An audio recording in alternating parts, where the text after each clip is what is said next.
Hello and welcome to ADHDFest, the podcast all about adult ADHD with a little bit of law of attraction and self-development thrown in the mix there.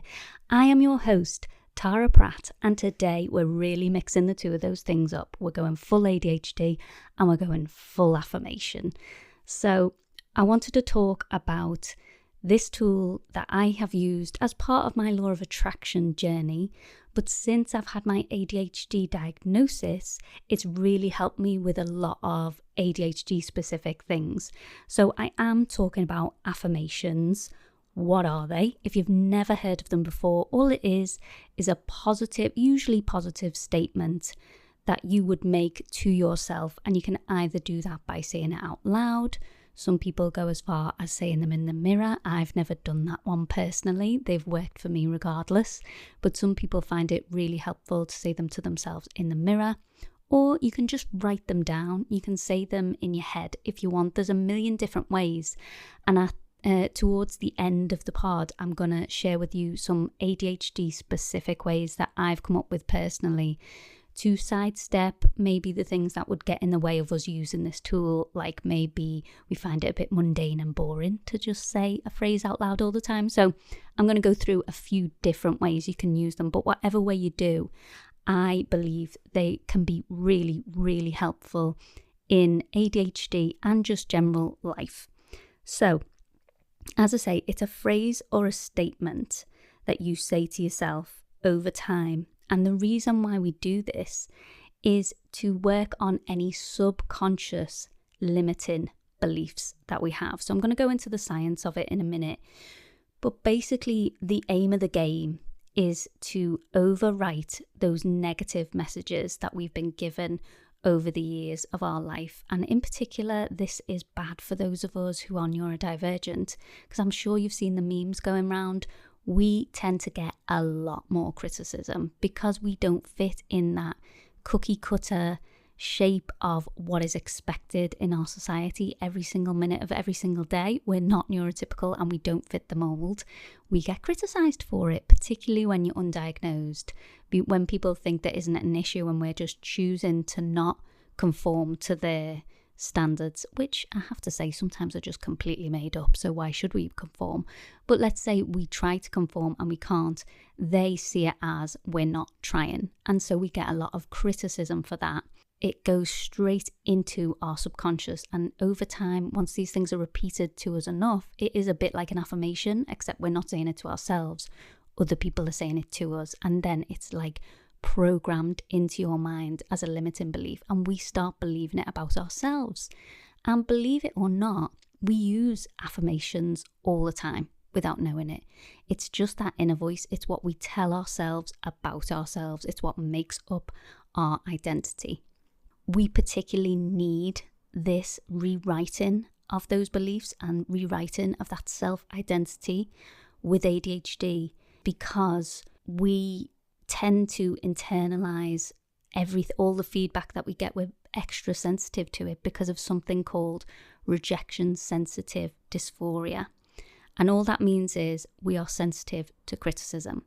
So not only are we sensitive to it and we remember it more and it hurts us more deeply and we tend to remember those things, our subconscious mind will work harder to avoid things and avoid situations where we might be criticized, where we might be rejected. And so we stop ourselves from doing a lot of things that we might want to do for fear of rejection. And so if we can use affirmations to get over that fear, to push ourselves out of our comfort zone, only to do things that would be good for us, then that would help us in so many ways. And the only way we're going to do that is by trying to change and reprogram those limiting beliefs. And I'm just going to tell you a quick story here of how this has helped me personally. It's helped me a lot throughout my whole life, but for this podcast I wanted to make it specific to ADHD. I've used several tools over the years to help change my mindset, but I really believe that affirmations and self-talk is one of the most important, if not the most important one. You can work on yourself as much as you want. If you don't believe it in your heart, you're not going to do it. You're not going to use that tool. So, number one, the thing that I have noticed the biggest change in is my social anxiety. So I used to be, pre-pandemic, I wouldn't even leave the house without Pete, and that was partially social anxiety. But also, I'm quite an introvert, and you might not believe that listening to the podcast. This is quite an extroverted thing to do. But I grew up in show business, so I really learned how to mask. I learned how to switch it on in certain situations. And when I'm playing a character, that's very easy. But when I'm one-on-one and I've got to be myself, I am very self-conscious. I used to find it hard to speak to someone, especially if there wasn't a natural rapport straight away. I didn't know how to build that. It felt fake. I didn't know. I just felt like all eyes were on me. And I would tend to try and be alone as much as possible and not be in those situations where I had to be social. And it came to a point where this was negatively impacting my life. And when Theo started school, I'm originally from Liverpool and I moved to Leeds when I met my husband Pete. And I didn't really have any friends here. I've got a couple that I happened to have before I moved to Leeds that just so happened to be in Leeds at the same time. But considering I'd already been here like 4 years, no, longer because Theo was 4. So I must have been here how many years? 6 years. I only had 2 friends really that I'd made in Leeds, and one of them was organic and one of them wasn't. And when he started school, I realised he's not an only child because I've got a stepdaughter as well, but she's quite a bit older. She's 15 now. And I realised that he is not going to have any siblings. We decided we didn't want any more children. And I was like, okay, so I'm going to have to rely on play dates to keep him entertained. Like, I need him to socialise. And in order to do that, I'm going to have to make friends with the mums. And I was like, oh God, that felt so overwhelming because of my social anxiety. But because I had that stronger why of it's in the best interests of my son, I decided, no, I have to work through this. I have to find a way to be more social, to get out of my comfort zone and speak to other mums and make friends with them for the well-being of my son. And how did I do this? I used positive affirmations. It didn't work straight away. I was very nervous. But over time, I really built up that self-belief. And I didn't only do this, I did a little bit of research as well about like the art of conversation and how to overcome social anxiety. And I used a few tips and tricks from that as well. But even just having the guts to walk up to someone and go, hi, I'm Tara. Is your little boy such and such? It's lovely to meet you. That type of thing. It can be really nerve-wracking when you've seen people on the playground and you've never spoken to them before. Like, breaking that initial ice can be really hard.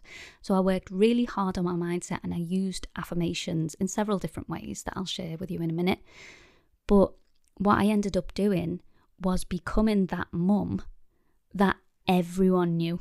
I ended up going from the person who was too scared to just walk up and introduce myself to the person that was organising the mums nights, to the person that everyone would text first and ask me what someone else's name was.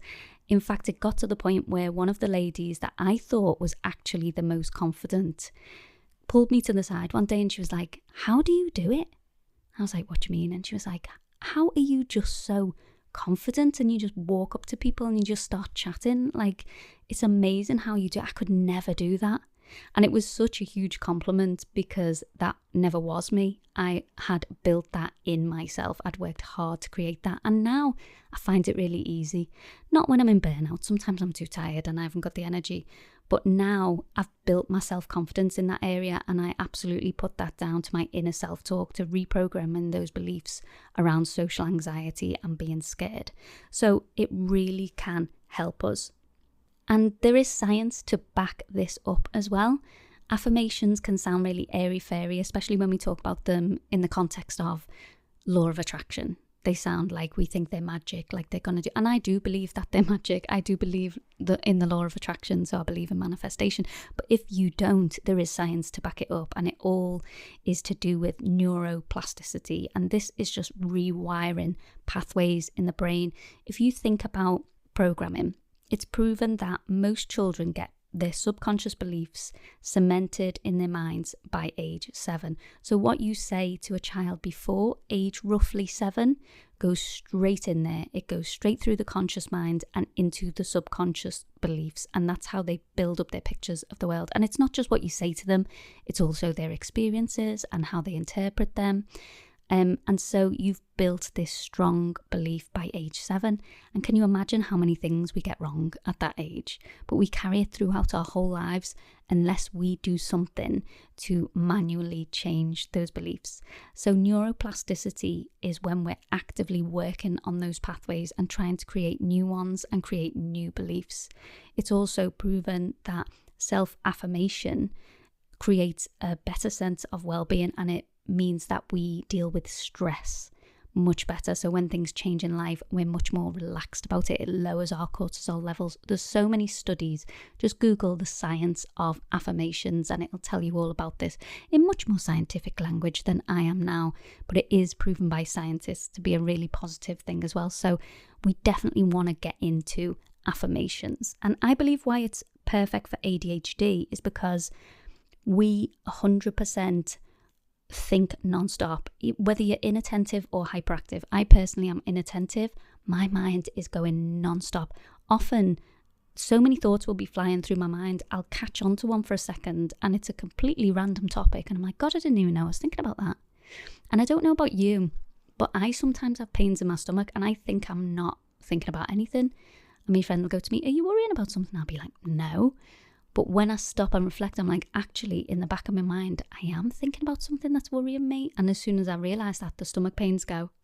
So I feel like with an ADHD mind, it's so busy all the time. You don't even know what is flying around in there. And our subconscious beliefs are constantly controlling us. So I think it's really good. And the thing about affirmations is you can use them to change beliefs around anything, which means we can use them for ADHD specific behaviours and symptoms. So ADHD specific things we might want to work on are things like self-confidence, undoing all that damage that's been done by that extra criticism you've received, self-acceptance. This is the number one thing I think will lead to a happier life. Once you've been diagnosed with ADHD, it's accepting yourself, accepting the limitations, but not putting extra limitations on yourself that aren't actually there. It's the self-acceptance. That's a really good thing to work on. And then thirdly is anxiety. It's very comorbid with ADHD. And as I say, affirmations have absolutely worked for me on many things, but social anxiety was a major one. So first you want to think about what is the area that you most want to see some improvement in. And I know there's probably like 25 areas. I've always got lots and lots of areas that I like to improve. But if I were to say to you, what's worrying you the most right now? What is the most important to you right now? What is the number 1 or 2 things you could think of that you're going to work on? Because it's no use trying to work on 10 different areas. You're never going to remember to do it. You're not going to be consistent in it. So which is the area that you are most worrying about at the moment? And let's just work on that for like a week, maybe 2 weeks. Once you've chosen the area that you want to improve, a really good tip to find what affirmations you want to come up with, because sometimes it's a bit of a blank page and you're like, I don't know what to say. What would be my positive affirmation? Maybe first look at your negative beliefs. Try and think of your limiting beliefs around that area. And the best way that I find to do this is to either just free write, which means your hand just keeps moving on the page. You don't stop it for like 5 to 10 minutes. And you start with like a question around that area of, why do I feel I can't make new friends? Let's just look at that. Let's look at that area that I was trying to improve. Write down the question, why do I struggle to make friends? Why do I struggle to speak to people? And then just free write. And it doesn't even matter if it makes any sense. Just keep writing on the page and see what comes out. And more often than not, you will get a few limiting beliefs pop up that either you, will be aware of and you'll know, oh yeah, I know I have a fear around this. Or there might be some really surprising ones. A lot of time something comes up and I'm like, oh yeah, I am worried about that. I didn't really think about it that way. It sounds really silly, but yeah, I do worry about that. So that's a really good way to find your limiting belief around that area. And then all you're going to do for your positive affirmation is flip it on its head. What would be the opposite of that? So say, for example, I don't know, my question was, why am I so anxious to start a conversation? Why can't I have a conversation with someone easily? Maybe a limiting belief might have come up of, I've got nothing interesting to say. No one wants to listen to me anyway. That type of thing. What would the reverse of that be to be my affirmation, sorry. It would be something like, I tell great stories. I have a lot of things to share that people would find entertaining. That would be an affirmation because it's the opposite of that limiting belief. Now, that is quite a tame affirmation. I'm in a different space now, so I feel like, yeah, that's true. I can easily say that. Yeah, I've got interesting stories to tell. I mean, I'm on a podcast, so obviously I think that. But maybe a couple of years ago, before I tried this technique, that would have felt crazy to say. If I truly, deep down, my limiting belief is that I'm boring, no one wants to listen to what I've got to say, I've got nothing going on, then saying that would feel really, really untrue. And that's okay. In positive affirmations, it's okay for it to feel like you're lying. And a lot of people get hung up on this because they're like, well, I can't say that because it's just so not true. It's not going to work because I know in my heart that is a lie. And actually, it doesn't matter. The more you say it, the more your brain, your subconscious level, not your conscious level, your subconscious level will start to believe you. But if you're feeling really uncomfortable with it, and remember, no one needs to know these affirmations apart from you. You're just saying them to yourself. What does it matter if it's a lie or not? But if you really are struggling, try and make it a bit more believable to you. So still further from where you are, but maybe just make it the next step. So let's try and think of something more extreme. Let's say it was more of a manifestation affirmation than a real thing. Maybe it was like, I want to earn £1,000 in a week, and all you've ever earned is £50 in a week. Let's say you're a struggling business owner and all you've ever earned is like £50 in a week. That's the highest you've ever done. And your new affirmation is going to be, I have earned £1,000 this week. I am on the road to earning £1,000 this week. I am so happy that I earn £1,000 a week. And you can fiddle around with them like past tense, present tense, whatever, for how you feel about it. But maybe that will feel too big of a leap. Maybe that will feel fake to say that. So, okay, if your aim is 1,000, keep that in mind, but just be like, wow, I've doubled my income this week. I have gone from £50 a week to £100 in a week. That's amazing. And maybe that's your affirmation for this week, is to just double your income in your mind. That's your affirmation. And then once you've done that for a while and you feel a bit more comfortable of that, or maybe you're a bit bored of it, maybe like, wow, £200 this week.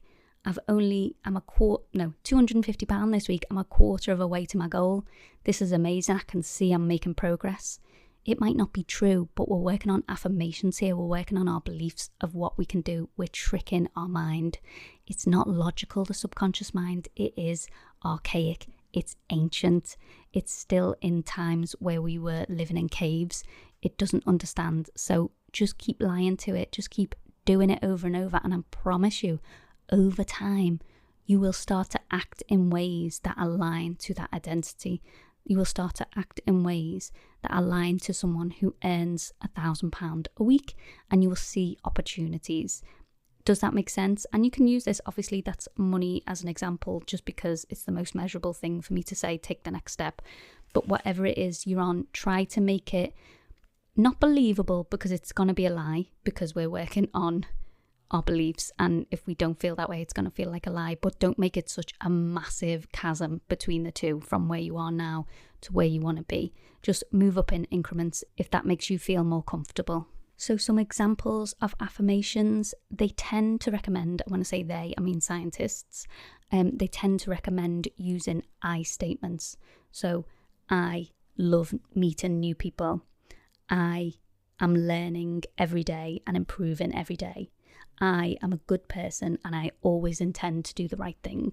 These I statements, so it's building an identity that we want to teach our subconscious to adhere to. That's what we're doing. But now I'm going to move on to the ways that we can sidestep the ADHD a bit, because sometimes just speaking to yourself out loud for 10 minutes a day saying, I am great, I am wonderful, is a bit too mundane for ADHD, and also we can drift off. So I came up with some specific ways that have really helped me that bypass that problem. Number one is subliminals. I love subliminals. If you don't know what they are, all it is you listen to a piece of plinky plonky music or white noise or whatever, and buried underneath that music at a certain frequency that bypasses the conscious brain, but your ears can hear it, but you can't physically hear it. So it sounds like just a piece of music. There's actually words embedded in it, and you can put affirmations in this way. And I listen to subliminals every night. I put them on whenever I remember during the day, and it's just a really easy, no extra time way of getting those affirmations in. And I'm actually currently, since thinking of this episode topic, I'm actually currently working on a ADHD specific subliminal, because subliminals are a tricky one. They're really, really efficient. They're really powerful, and they really work. And that is a double-edged sword, because amazing, we've got something easy to use that really works. But then you've got to find one from someone you really trust, because you cannot hear what they have put as the statements under the music, and they could be telling you anything. Do you know what I mean? So I decided that I'm going to make my own subliminal, because why not? And then you can trust it, because, well, hopefully you trust me at this point that I wouldn't do anything bad to you. I would just put in, I'll probably list all the affirmations that are in there just to make it really transparent. But I just thought it would be a great idea to do an ADHD specific subliminal for us. So if you've got any requests for affirmations on that one, or any areas that you need to work on, let me know, because I'll be making that soon. Another way is EFT, which I'm sure if you listen to the pod, you're sick of me saying it, but I will go on till the cows come home about EFT. It's tapping, or emotional freedom technique. You can Google Tap with Brad. We really trust him. We really love him. Over on YouTube, he's got lots of free videos whereby you can see the movements of tapping, what you're supposed to do, the different points and areas that you tap on while you're saying statements out loud. But you can also use this for affirmations. So EFT, the format is that you start with the problem and then you work through it emotionally, and you say out loud all your beliefs while tapping through these different points on your body, and then you end up with a positive one. But you could actually just tap those points and keep saying over and over your affirmations, and that works too. That works in exactly the same way, and it's an active way to keep you more stimulated while you're saying the affirmations, rather than just standing there saying words. You're tapping on different points. It keeps you really present. So that's another way to use them. Another great way that I love is to pose your affirmations to yourself as a question. Now, what I mean by that is, instead of saying, I am great at making friends, we would pose that as, why am I great at making friends? How did that happen? Why am I so great at making friends? It's a little brain hack, because no matter what question, I got this from Tony Robbins from Unleash the Power Within. I did the fire walk and everything, so you can believe me. He said, whatever question we ask our brain, it will come up with an answer. It doesn't matter how nonsensical it is. Try it. Whatever you say, it'll come up with an answer. So if you ask it a negative question like, why am I a horrible person? Why do I always fail? Your brain will come back with, because you're a failure, because you're lazy, because you're whatever. It'll come up with a reason. It'll answer your question.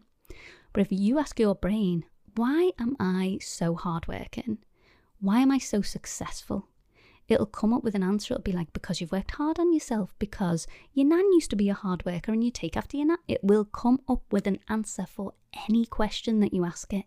So the trick is to ask yourself better questions. Get that busy mind to work on solutions, not on dragging you down. So when you ask yourself, why am I great at making friends? It's going to say something like, because you're a good person, because you're engaging, because you're a good listener, that type of thing. So posing them as a question is a really great way to sidestep the ADHD. And then my last tip on this one on how to use affirmations is pose them as a, wouldn't it be nice statement.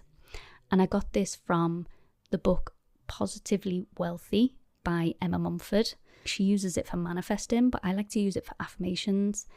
It takes the pressure off it rather than an I am. So let's take, for example, that earning £1,000 a week statement. Instead of saying, I am so happy now that I earn £1,000 a week, or I earn £1,000 every week, it's amazing.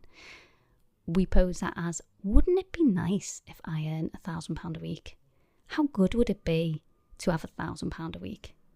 And it gets your brain into this state of excitement. It's the carrot. It's pulling you towards opportunities of, yeah, how would that be? And sometimes this works, sometimes it doesn't, because if it's a deep-seated limiting belief, your subconscious might come straight in with a negative and be like, yeah, it would be nice, but you'll never have it, type of thing. So play with these, see what works for you and what doesn't. They're not a one-size-fits-all, but definitely try and rewrite those limiting beliefs with affirmations, because it's going to be so beneficial for you. And let me know how this worked for you.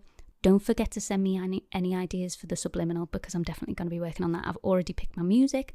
I've already got the frequency ready. I just need to work on the affirmations to put in there now, and I'm very excited to do that.